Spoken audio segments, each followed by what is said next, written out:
ইরানের সর্বোচ্চ ধর্মীয় নেতা আয়াতুল্লাহ আলী খামেনির মৃত্যুর পর তার দ্বিতীয় পুত্র মোস্তফা খামেনিকে দেশটির সর্বোচ্চ নেতা ঘোষণা করা হয়। আল খামেনিকে হত্যার 4 দিনের মাথায় সর্বোচ্চ নেতা হিসেবে মোস্তফার নাম ঘোষণা করা হলো। বাবার পর এবার শক্ত হাতে ইরানের হাল ধরতে যাচ্ছেন তিনি। 2019 সালের এই কট্টর নেতার বিরুদ্ধে নিষেধাজ্ঞা আরোপ করে মার্কিন যুক্তরাষ্ট্র। সানজিদা ইসলাম তন্নির ডেস্ক রিপোর্টে থাকছে বিস্তারিত।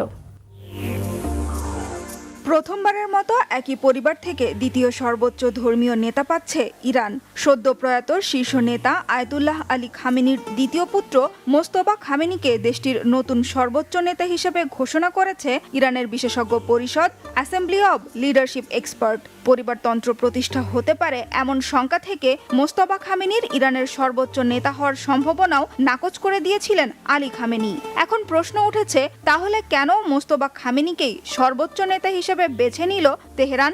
মোস্তফা খামেনি কি পারবেন বাবা আলী খামেনির মতো জনপ্রিয় শাসক হয়ে উঠতে?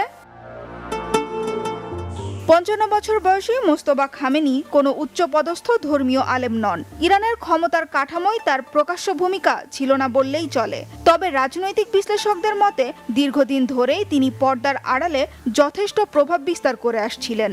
বছরের পর বছর ধরে তিনি সর্বোচ্চ নেতার অফিসের ভেতরে থেকেই কাজ করেছেন। বিশ্লেষকদের মতে মোস্তফা খামেনি ধীরে ধীরে ইরানের শাসক গোষ্ঠীর রাজনৈতিক, নিরাপত্তা ও ধর্মীয় প্রতিষ্ঠানের ওপর নিজের প্রভাব বিস্তার করেছেন। মোস্তফা খামেনিকে দীর্ঘদিন ধরে তেহরানের ক্ষমতা কাঠামোর আড়ালে থাকা কেন্দ্রীয় নেতা হিসেবে আখ্যা দিয়েছেন middle east political and information নেটওয়ার্কের পরিচালক ডক্টর এরিক ম্যান্ডেল। এ সময় তিনি দেশটির ইসলামিক রেভলিউশনারি গার্ড কর্পস IRGCর সাথে গভীর সম্পর্ক গড়ে তুলেছেন বলেও মন্তব্য করেন ম্যান্ডেল। যুদ্ধের সময় গড়ে ওঠা ঘনিষ্ঠ সম্পর্কের জেরেই ইরানের শাসন কাঠামোর ভেতরে এতটা প্রভাবশালী হয়ে উঠেছেন মোস্তফা, যা তাকে সর্বোচ্চ নেতার আসনে পৌঁছে দিয়েছেন বলেও মত অনেকের। আন্তর্জাতিক রাজনৈতিক অঙ্গনেও বেশ আলোচিত মোস্তফা খামেনি। পর্দার আড়ালে থেকে ইরানের নীতি নির্ধারণে প্রভাব রাখা ও আর্থিক নেটওয়ার্ক নিয়ন্ত্রণের অভিযোগে 2019 সালে তার ওপর নিষেধাজ্ঞা আরোপ করে যুক্তরাষ্ট্র। ইরানের সংবিধান অনুযায়ী সর্বোচ্চ নেতার ইসলামী ফিকাহ সম্পর্কে গভীর জ্ঞান থাকতে হবে এবং তাকে একজন স্বীকৃত জ্যেষ্ঠ ধর্মীয় নেতা হতে হবে। সেখানে মোস্তফা খামেনিকে ইরানের সর্বোচ্চ পর্যায়ের আলেম হিসেবে গণ্য করা হয় না। ধর্মগুরু বা আয়াতুল্লাহ উপাধিও তার নেই। ইসলামী পণ্ডিত বা মুস্তাহিদ হিসেবেও তিনি স্বীকৃত নন।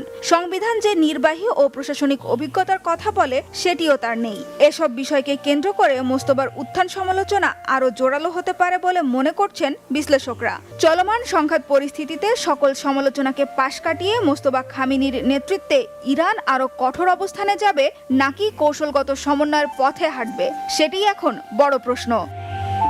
সানজিদা ইসলাম তন্নি, বাংলা ভিশন নিউজ ডেস্ক।